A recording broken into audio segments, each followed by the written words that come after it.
We saw the Denver Broncos completely choke away one of the best opportunities that they would have in the back 3 weeks of the season to clinch their first playoff berth since 2015.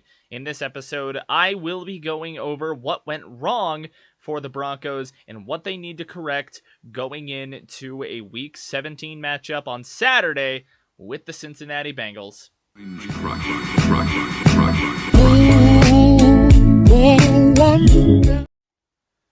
So, welcome in, everyone. We'll give it a second to maybe let a couple of people trickle in. For those watching on the recording, don't forget to like and subscribe. Helps get me out into the algorithm, out to more Broncos fans. We are currently up to 86 subscribers, and I want to try and hit 90 before the Cincinnati Bengals game, and you guys can help me out immensely with that.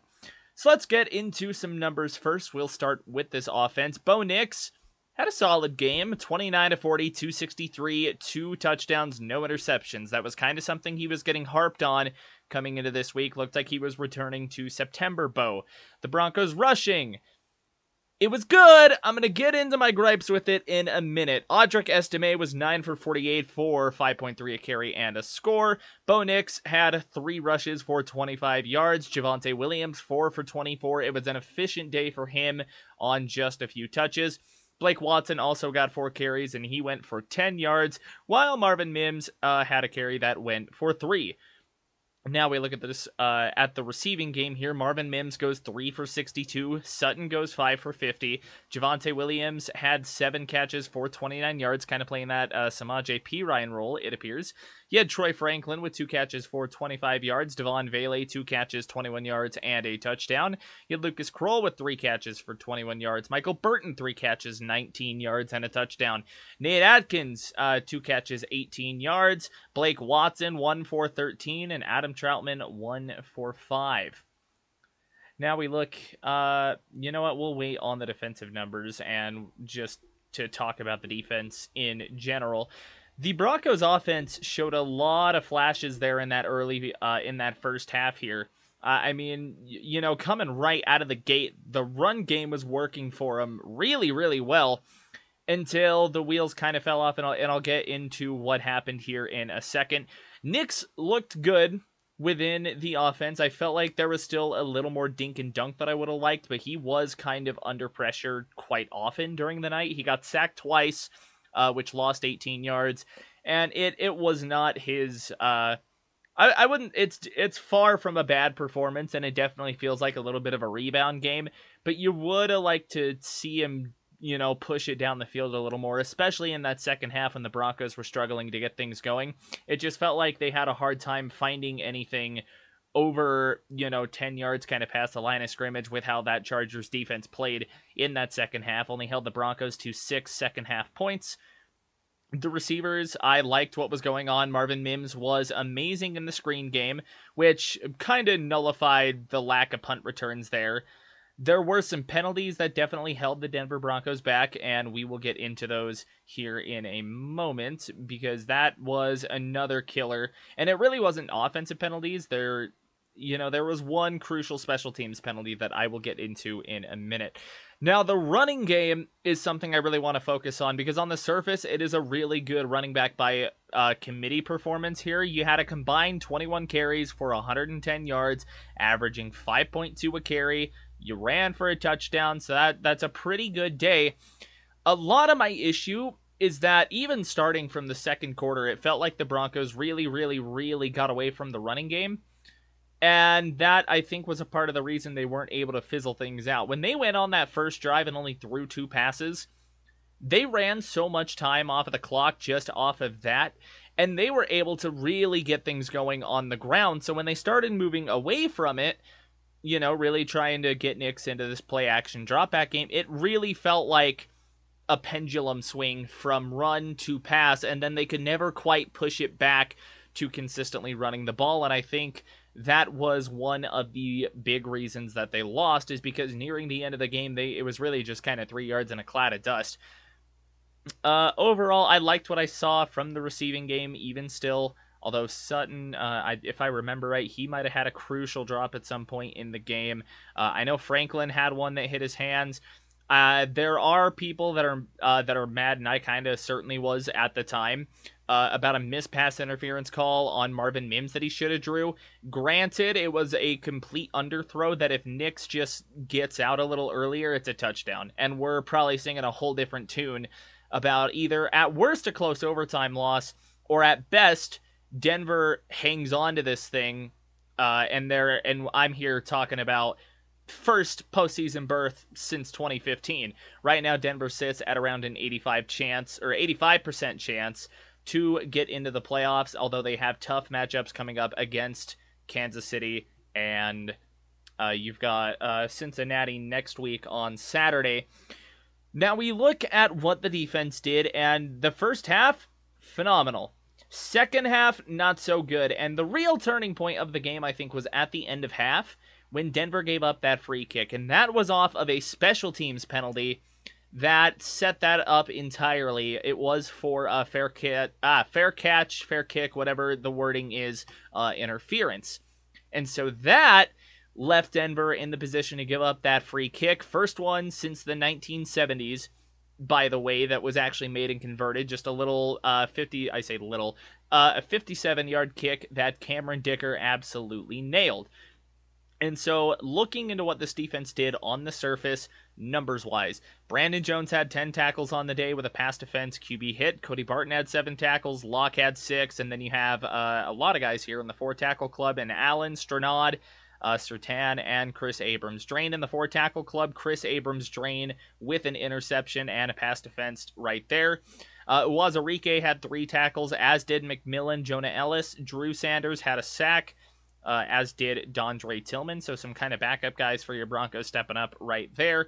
And then you had DJ Jones. Nick Benito was oddly quiet in this game. It looked like the Chargers might have had a really, really good game plan to shut him down, which really was effective. Benito was quiet all night. Malcolm Roach came in with 2 tackles, didn't do anything spectacular. John Franklin Myers didn't do anything spectacular. And then J.L. Skinner made a tackle out. And Jonathan Cooper had a pass defense. It was a nifty little play that Herbert was trying to sidearm, kind of from inside of their 20-ish, I want to say. So it wasn't the worst effort by the Broncos defense, but there was a lot to be left desired. It looked like Justin Herbert, in every crucial facet or situation of the game, was able to find a receiver running wide open through the middle or somewhere adjacent, and the Broncos just could not get off of the field. I mean, we go look at the Chargers' third down conversions here. Let me go find that tab real quick. Yeah, you look at the Chargers' third down conversion rate here. They were 6 for 12. And if you are the Broncos defense, that is an unacceptable percentage. And a lot of that, too, was kind of from the first quarter. But even second half, the Chargers just could not be taken off of the field here. Justin Herbert was finding receivers at will at times.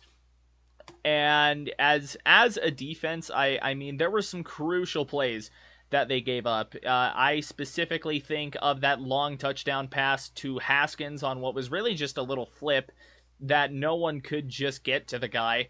You had, they had the Gus Edwards touchdown as well, which I want to say he might have ran for 2 if I were to go look at that. Yeah, Gus Edwards ran for 2. Broncos defense, the run defense was definitely still shaky, and I think teams are kind of realizing that is a part where the Broncos are a little bit vulnerable. Of course, Gus Edwards, he started out a little slow, but he finishes 14 to 68 for 4.9 a pop, 2 touchdowns. And the Chargers, as a team, finished 28 to 117, 4.2 a pop, 2 touchdowns, a la Gus Edwards. So what about this receiving game? Well, when I was talking about keys to victory, Ladd McConkey and shutting him down was really kind of the big thing that I was going off of here, and Denver couldn't do that effectively. He caught all 6 of his targets for 87 yards. He was moving the chains for Herbert when he needed him to. Joshua Palmer goes 3 for 41. He had a big 24-yard catch. Hassan Haskins, like I just said, with that 34-yard touchdown, really iced the game for the Chargers right there. Stone Smart had a couple of crucial catches for the Chargers. Really, the Broncos just could not hang on. They played really, really good in that first half, but come the second half, it was just not happening for the guys. And so, you really have to look at what's going on here. Is it a Riley Moss being gone thing? I thought Chris Abrams-Drain looked well. I was perplexed by a couple of things. First off, Denver's lack of pass rush since the bye week has been incredibly concerning. And I don't think I'm the only guy that has noticed this, but it's really been Nick Bonito making game-changing plays that has really kind of masked it. But at this moment in time, I mean, the Broncos have not been able to rush the passer well all of a sudden, and that was one of the things that they kind of prided themselves on at a part during the season. And so when you're looking at stuff like that, I think that starts to I think it accelerates some of their issues a little bit. I mean, pass coverage can't hold up for forever. But another thing that and maybe I'm reading a little bit too much into this, but it really feels like that Denver is playing a lot more zone than they were playing. It's like they don't entirely trust Chris Abrams-Drain yet in man, or maybe Damari Mathis. And it's been perplexing to me that they've been playing so much zone, because it feels like every time they play zone, they kind of get picked apart. This is a man-to-man team that is built on pressure, and when you're unable to get that pressure, and when you start resorting into zone coverages that, maybe aren't the most disguised, you're going to have a bad time. It really also didn't seem like Denver blitzed all that much, which is kind of their forte. That has kind of been their thing this entire season. They have been a blitz-heavy team, and it feels like the last little bit they've kind of gotten away from that, which has kind of translated here into this lack of pressure. Offensively, so really just to kind of wrap this all up in a bow here, talking on these issues, the Broncos' run game worked really, really well in that first half. Estime was rolling, and we have been harping to see more Estime for God knows how long. And we got him, and it looked good. The Broncos had a really, really good first half offensively. They were running the ball at will. Man, Nix was making plays with his legs. We saw some of that RPO bow that I know a lot of guys were or a lot of fans were wanting to see, because it was kind of when we saw Nix at his best at times. And then in the second half, it almost felt like they didn't run the ball at all, until they were trying to salt the game away. But by at that point, it's pretty predictable. And so when your pass game isn't able to develop at that point, then you're kind of screwed. And that's how you choke away leads.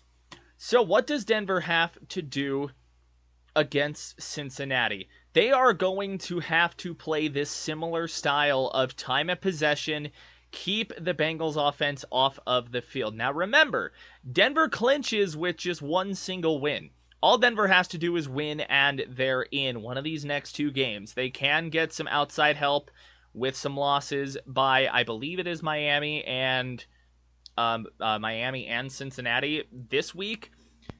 But of course, you can't always rely on other teams to lose. Bengals play the Browns in Cleveland. So going into Cincinnati with how explosive their offense is, and with how historically bad the Cincinnati defense has been all year, you need to commit to the run game when it's working. Even from the second quarter, it felt like Sean Payton was really, really getting away from that run game. And when it's working, that's not something you really want to do. So just when things are working, you have to commit, because you do not want to get into a barn burner game with Mr. Burrow. Another thing too is defensively, you need to play into your strengths. This has been a man and a blitz team all season long, and so it feels like, just kind of given from the eye test, it feels like Denver is playing way more zone than they've played at all during this year. Over these last couple of games where defensively they've just been getting gashed. Return to your roots, do what was working at the first bit of the season, and it's just gonna have to be your best man on the Bengals' best guy here. Surtain is going to have to stick with Jamar Chase going into next week, and you're going to need all the manpower you can get.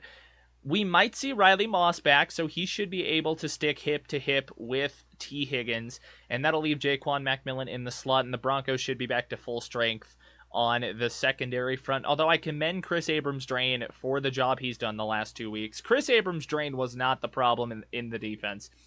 And another thing, too, is Vance Joseph has to figure out a way to get this run defense settled in, man. They have been playing not great football lately, and you gave up, 117 on 4.2 yards a pop to against the Chargers. Not a good look. Not a good look, and that is how you lose games and how you don't clinch playoff berths, is if you can't stop the run. And Denver couldn't do it effectively in that second half. So I think going into Cincinnati, those are going to be the biggest things that they need to fix. Commit to the run when it's working. Figure out, how to get your guys a little more open. And maybe it's a separation thing on that front, or maybe the Chargers defense was just playing really, really well.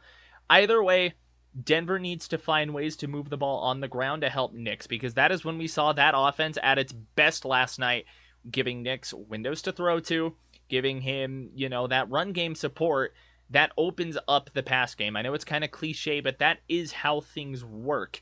When a defense has to respect your running game, you are going to find passing lanes, and Denver got away from running the football.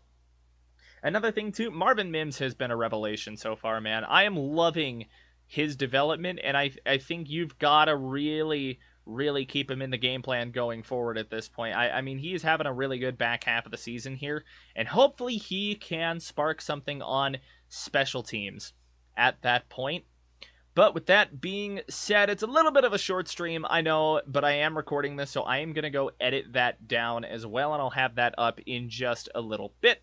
So if you guys enjoyed, let me know how you feel in the comments down below. Will the Broncos clinch their first playoff berth against the Cincinnati Bengals? We'll have to see on Sunday, but let me know what you think. I will see you all in the next video, and with that being said, have a wonderful night, and I'll see you